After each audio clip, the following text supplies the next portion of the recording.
Nuclear weapon ഉപയോഗിക്കാനുള്ള യാതൊരു ശേഷിയും ഇറാനില്ല എന്നാണ് വിദഗ്ധരെല്ലാം ചൂണ്ടിക്കാണിക്കുന്നത്.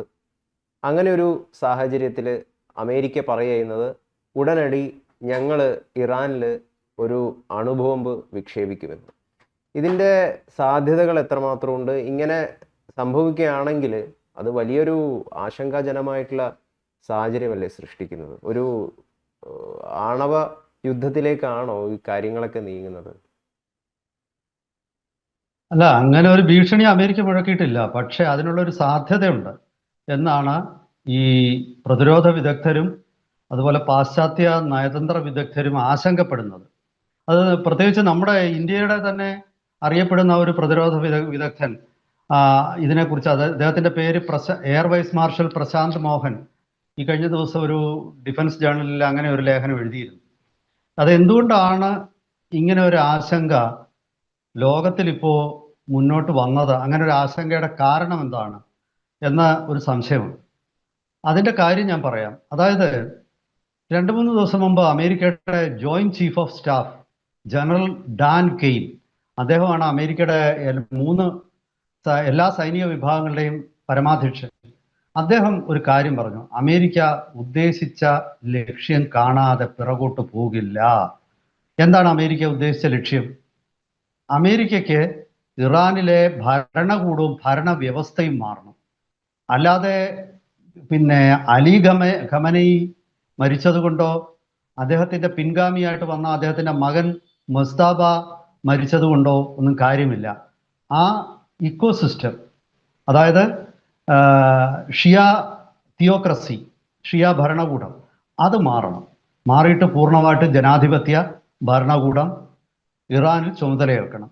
അങ്ങനെയാണെങ്കിൽ മാത്രമേ, അദ്ദേഹം പറഞ്ഞു, ഈ യുദ്ധം നിൽക്കുകയുള്ളൂ. അപ്പൊ അമേരിക്കയുടെ പരമോന്നത സൈനിക മേധാവി അത് പറയുമ്പോൾ ജനറൽ ഡാൻ കെയ്ൻ പറഞ്ഞാൽ പിന്നെ അതിനെ മറുവാക്കില്ല. അപ്പൊ അതാണ് അമേരിക്കയുടെ നിലപാട്. അത് തന്നെയാണ് ഇസ്രായേലിന്റെ നിലപാട്. ബെഞ്ചമിൻ നെതന്യാഹുവുമായിട്ട് ആലോചിക്കാതെ ഇതൊന്നും പറയില്ല. അതൊരു ഭാഗത്ത് നിൽക്കുന്നു.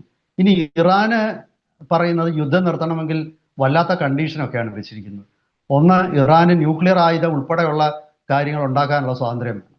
ഇറാന്റെ പരമാധികാരത്തെ അംഗീകരിക്കണം. ഇറാനുണ്ടായ നഷ്ടങ്ങൾക്ക് അമേരിക്ക നഷ്ടപരിഹാരം ചെയ്യണം. ഇറാനെ ഇനി ആക്രമിക്കില്ല എന്ന് മറ്റു രാജ്യങ്ങളെല്ലാം ചേർന്ന് ഉറപ്പ് കൊടുക്കണം. ഇതൊന്നും നടക്കുന്ന കാര്യമല്ലെന്നറിയാം. അപ്പൊ യുദ്ധം ജയിക്കുക എന്നുള്ളതാണ് പരിപൂർണമായിട്ടും. അപ്പൊ ഈ സാഹചര്യത്തിലുള്ള ഒരു പ്രതിസന്ധി എന്ന് പറയുന്നത്, അമേരിക്കയ്ക്ക് യുദ്ധത്തിൽ മേൽക്കൈയുണ്ട്. പക്ഷേ ഇറാന്റെ ഭരണകൂടത്തെ, അതായത് ഷിയ തിയോക്രസിയെ ഇല്ലാതാക്കാനൊന്നും പെട്ടെന്ന് പറ്റില്ല. ഇറാൻ ഏതാണ്ട് 9 കോടിയോളം ജനങ്ങൾ, 9 crore ജനങ്ങളുള്ള ഒരു രാജ്യമാണ്. ആ രാജ്യത്തെ ഒരു 20% പേര് ഇപ്പോ ഈ ഭരണകൂടത്തിന്റെ കൂടെ ഉണ്ടെന്നാണ് അവിടുത്തെ ആക്ടിവിസ്റ്റുകൾ പറഞ്ഞത്. ആ 20% എന്ന് പറയുന്നത് തന്നെ ഏതാണ്ട് 2 കോടിയുടെ അടുത്ത് വരും.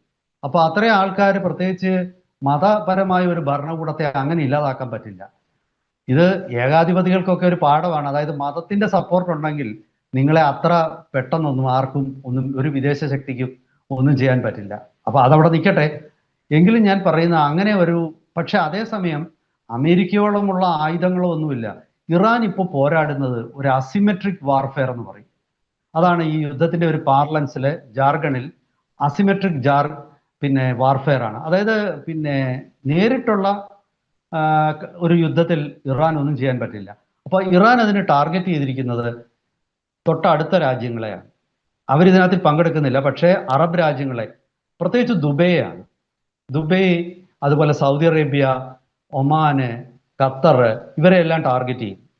അവിടെയുള്ള അമേരിക്കയുടെ സൈനിക കേന്ദ്രങ്ങളെയാണ് ലക്ഷ്യം വെക്കുന്നതെന്നൊക്കെ പറയുമെങ്കിൽ യഥാർത്ഥത്തിൽ സൈനിക കേന്ദ്രത്തിനെ അല്ല, ആ രാജ്യത്തെ സിവിലിയൻ കേന്ദ്രങ്ങളെ തന്നെയാണ്. അല്ലെങ്കിൽ ഈ ദുബായ് എയർപോർട്ട് എന്തിനാണ് ആക്രമിക്കുന്നത്? അപ്പോൾ അത് അസിമെട്രിക് വാർഫെയറിന്റെ ഒരു ഭാഗം.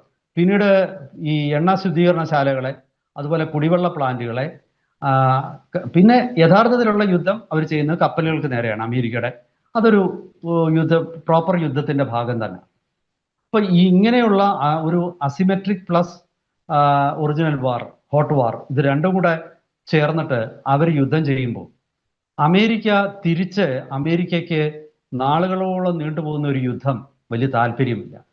അതിനെക്കുറിച്ച് ഞാൻ പറയുന്നതിന് മുമ്പ് എന്തുകൊണ്ടാണ് ഈ ബോംബ് ഉണ്ടാക്കാൻ എങ്ങനെയാണ് സാധ്യത, അതൊന്ന് പറഞ്ഞിട്ട് ബാക്കി കാര്യങ്ങളിലേക്ക് കടക്കാം. അതായത് ഇറാന്റെ കൈവശം ഏതാണ്ട് 450 കിലോയിലധികം യുറേനിയം ഉണ്ട്. ആ യുറേനിയം 60% സംസ്കരിച്ചതാണ്.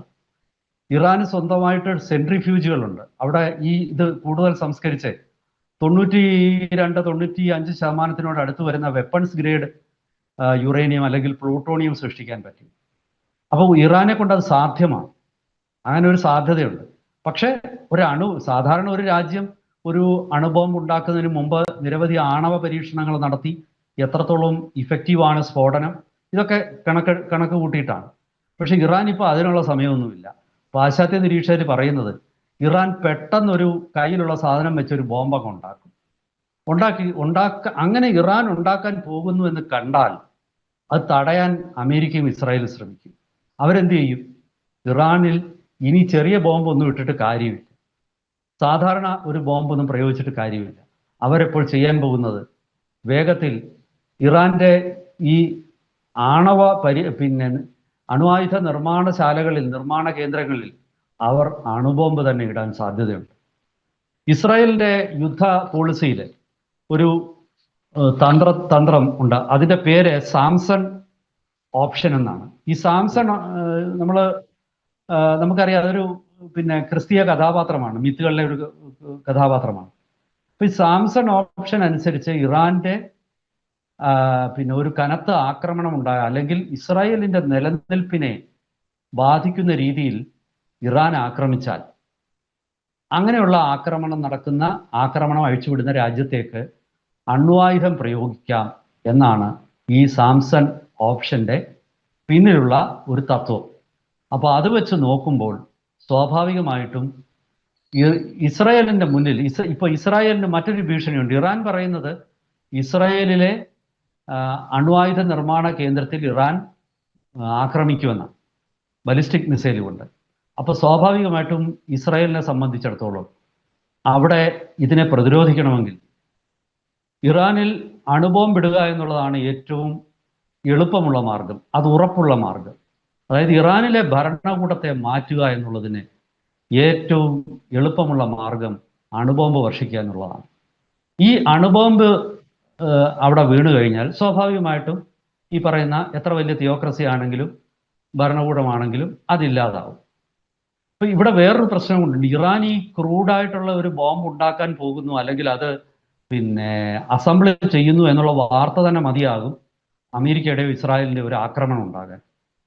ഇത് ഇന്ന് ലോകത്തുള്ള എല്ലാ പ്രതിരോധ വിദഗ്ധരും പറയുന്നത് കടുത്ത നിലപാടുകൾ രണ്ടു കൂട്ടരും എടുത്ത സ്ഥിതിക്ക് അമേരിക്കയെ സംബന്ധിച്ച് ഇനി ഇറാന്റെ ഭരണകൂടത്തെ മാറ്റാൻ ഇതിലും നല്ലൊരു അവസരം ഇനി കിട്ടില്ല. കാരണം 1979 ഇസ്ലാമിക വിപ്ലവത്തിന് ശേഷം ഇറാൻ ഭരണകൂടം ഇത്രയധികം ദുർബലമായിരിക്കുന്ന ഒരു സമയം ഇതുവരെ ഉണ്ടായിട്ടില്ല. അപ്പൊ ഭാവിയിൽ അത് ഉണ്ടാകാനും സാധ്യത കുറവാണ്. ഇപ്പോഴാണ് ഇറാന്റെ ഈ ഷിയ ഭരണകൂടം, തിയോക്രസി ഏറ്റവും ദുർബലമായത്. ഇനി ഇപ്പോഴെങ്കിലും ഇതിനെ തട്ടി വീഴ്ത്തിയില്ലെങ്കിൽ ഇനി ഇത് ഒരിക്കലും തട്ടി വീഴ്ത്താൻ പറ്റില്ല. മാത്രമല്ല, ഇറാനിൽ വന്ന് പരാജയപ്പെട്ടു പോകുന്ന അമേരിക്കയും ഇസ്രായേലും ഇറാൻ ആക്രമണം നിർത്തുമെന്നുള്ളതിന് എന്താണ് ഉറപ്പ്? ഇറാൻ വീണ്ടും ഗൾഫ് രാജ്യങ്ങളെ ആക്രമിക്കും, ഇറാൻ ഇസ്രായേലിനെ ആക്രമിക്കും, ഇറാൻ വർദ്ധിത വീര്യമായിട്ട് ഇറാൻ കൂടുതൽ മിസൈലുകൾ ഉണ്ടാക്കും, ഇറാനെ ഉപയോഗിച്ച് ചൈന അമേരിക്കയെ നേരിടാൻ നോക്കും.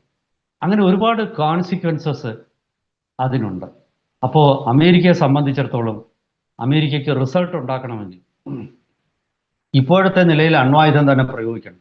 വരുന്നൊരു 10 വർഷം കൂടെ കഴിഞ്ഞാൽ ചിലപ്പോൾ മൈക്രോവേവ് ആയുധങ്ങളോ ലേസർ ആയുധങ്ങളോ ഒക്കെ അണ്വായുധങ്ങളെക്കാൾ മാരക പ്രഹരശേഷിയുള്ള അത്തരം ആയുധങ്ങളൊക്കെ യുദ്ധരംഗത്തേക്ക് വരാനിടയുണ്ട്. പക്ഷെ അതുവരെ കാത്തിരിക്കാൻ അമേരിക്കയ്ക്ക് പറ്റില്ല. ഇപ്പോൾ നമ്മൾ കാണുന്നുണ്ട് റഷ്യയും യുക്രൈനും തമ്മിലുള്ള യുദ്ധം. ആ യുദ്ധം 5ാമത്തെ കൊല്ലമാണ് ഇപ്പോൾ നടക്കുന്നത്. 5 കൊല്ലമായിട്ട് യുദ്ധം നടന്നുകൊണ്ടിരിക്കുകയാണ്. യുക്രൈൻ്റെ ഒരു 25% ഭൂമി റഷ്യയുടെ കയ്യിൽ പിടിച്ചെടുത്തു. പക്ഷെ എന്നിട്ട് യുദ്ധം തീരുന്നില്ല. ഇവിടെയും അങ്ങനെ ഒരു കരയാക്രമണത്തിലൂടെ ഭൂമി പിടിച്ചെടുക്കാനുള്ള ശേഷി അമേരിക്കയ്ക്കില്ല. അത് റഷ്യൻ സൈന്യത്തിനുണ്ട്. അമേരിക്കൻ സൈന്യം ഒരിക്കലും അതിന് തയ്യാറാവില്ല. അമേരിക്ക ആകാശ യുദ്ധത്തിലും മിസൈൽ യുദ്ധത്തിലും കടൽ യുദ്ധത്തിലും ഒക്കെ ആധുനിക ആയുധങ്ങൾ പ്രയോഗിക്കുന്ന സേനയാണ് അമേരിക്കൻ സേന. അല്ലാതെ ബൂട്ട്സ് ഓൺ ഗ്രൗണ്ട് എന്ന് പറയുന്ന ഗ്രൗണ്ടിൽ ഇറങ്ങി യുദ്ധം ചെയ്യാൻ അമേരിക്കൻ സേനയ്ക്ക് അറിഞ്ഞുകൂടാ. അങ്ങനെ ചെയ്താൽ ഇറാനിൽ അമേരിക്കക്കാരുടെ ഒരുപാട് ശവങ്ങൾ വീഴും. ഇറാനിൽ അവിടുന്ന് എടുത്തോണ്ട് പോകാൻ പോലും പറ്റത്തില്ല, ബോഡി ബാഗ് കൊണ്ടുപോകാൻ പോലും പറ്റത്തില്ല. അവിടെ കിടന്ന് ഇറാഖ് യുദ്ധകാലത്തെക്കുറിച്ച് ഒരിക്കൽ ഒരു പാശ്ചാത്യ പത്രപ്രവർത്തകൻ എഴുതിയിരുന്നു. ആ മരുഭൂമികളിലെ സാധാരണഗതിയിൽ പെട്ടെന്ന് ചൂട് കാരണം ശവങ്ങളൊക്കെ ഉണങ്ങിപ്പോകുന്നതാണ്. പക്ഷെ അങ്ങനെ പോലും ഉണങ്ങാതെ കിടന്ന് ദുർഗന്ധം വമിക്കുന്ന ശവങ്ങൾ കിലോമീറ്ററുകളോളം കാണാൻ പറ്റുന്ന ഒരു സ്ഥിതിയായിരുന്നു ഇറാഖ് യുദ്ധത്തിൽ. അതിലും ഭീകരമായിരിക്കും ഇപ്രാവശ്യത്തെ യുദ്ധം. അപ്പൊ അമേരിക്കയെ സംബന്ധിച്ച് നമ്മൾ പല ഓപ്ഷനുകൾ എടുത്ത് നോക്കുകയാണെങ്കിൽ അമേരിക്കയുടെ കൈവശമുള്ള ഏറ്റവും നല്ല ഓപ്ഷൻ അണ്വായുധം പ്രയോഗിക്കുക എന്നുള്ളതാണ്. എന്തായാലും അതിനൊരു റിസൾട്ട് ഉണ്ടാവും. അണ്വായുധം പ്രയോഗിച്ചാൽ പിന്നീട് ബാക്കിയൊന്നും കാണത്തില്ല. ഇറാന്റെ ഒരു ഭാഗം അങ്ങ് ഇല്ലാതാവും, അത്രയേ ഉള്ളൂ, വേറെ കാര്യമൊന്നുമില്ല. യുദ്ധം തീരും. ഇറാന്റെ ഭീഷണി എന്നേക്കുമായിട്ട് ഇല്ലാതാവും. ഇറാൻ എന്ന ഭീഷണി പിന്നെ ഇല്ല. പിന്നെ ഇത് മറ്റു പല രാജ്യങ്ങൾക്കും പ്രചോദനം കൊടുക്കുക എന്നുള്ളത് വേറൊരു വിഷയം. അതോടുകൂടി ചിലപ്പോൾ ട്രംപിനും പ്രസിഡന്റ് സ്ഥാനമൊക്കെ നഷ്ടപ്പെടും. ബെഞ്ചമിൻ നെതന്യാഹുവിന് പ്രത്യേകിച്ച് ഒരു കുഴപ്പം വരുമെന്ന് എനിക്ക് തോന്നുന്നില്ല. കാരണം ഇസ്രായേല് ഈ വിഷയത്തിൽ ഒറ്റക്കെട്ടാണ്. ഇസ്രായേലിലെ പ്രതിപക്ഷവും ഭരണപക്ഷവും ഒക്കെ തന്നെ ഇസ്രായേലിന്റെ രക്ഷയ്ക്ക് വേണ്ടി ഏതറ്റം വരെയും പോകും എന്നുള്ളതിൽ ഇരു കൂട്ടർക്കും അവർക്ക് തർക്കമില്ല. അപ്പോൾ ലോകം അണ്വായുധ യുദ്ധത്തിലേക്ക് തന്നെ നീങ്ങാൻ അമേരിക്കയ്ക്ക് ഇനി ദീർഘമായിട്ടൊരു യുദ്ധം ചെയ്യാൻ പറ്റുമോ എന്ന് എനിക്ക് സംശയമാണ്. ഈ യുക്രൈൻ യുദ്ധത്തിനെ സ്പോൺസർ ചെയ്തിരിക്കുന്ന യൂറോപ്പും അമേരിക്കയും ചേർന്നാണ്.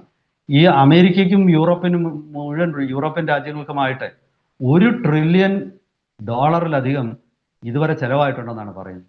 ഈ ഇറാനെതിരെ യുദ്ധം ചെയ്ത് ബാക്കി പൈസയും കൂടി ഇല്ലാതായാൽ അമേരിക്കയിൽ വലിയ വിലക്കയറ്റവും അമേരിക്കയിലെ വലിയ ധനകാര്യ കമ്മിയും ബഡ്ജറ്റ് കമ്മിയും ഒക്കെ വന്നിട്ട് അമേരിക്ക സാമ്പത്തികമായിട്ട് തകർന്നു പോകും.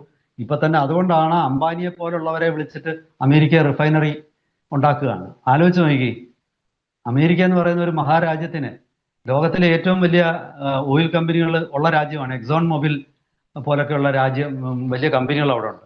പക്ഷേ അവർക്ക് അതിനുള്ള തുക കണ്ടെത്താൻ അവർക്ക് അത്ര എളുപ്പമല്ല ഇപ്പോഴും. അപ്പോൾ അങ്ങനെയുള്ള അമേരിക്കയ്ക്ക് ഈ യുദ്ധം 2-3 വർഷം നീണ്ടുപോകുന്നത് ആലോചിക്കാൻ പോലും പറ്റത്തില്ല. എത്രയും വേഗം യുദ്ധം അവസാനിപ്പിക്കണമെങ്കിൽ അണ്വായുധം തന്നെ പ്രയോഗിക്കണം. അതിനുള്ള സാധ്യത തള്ളിക്കളയാനും പറ്റില്ല.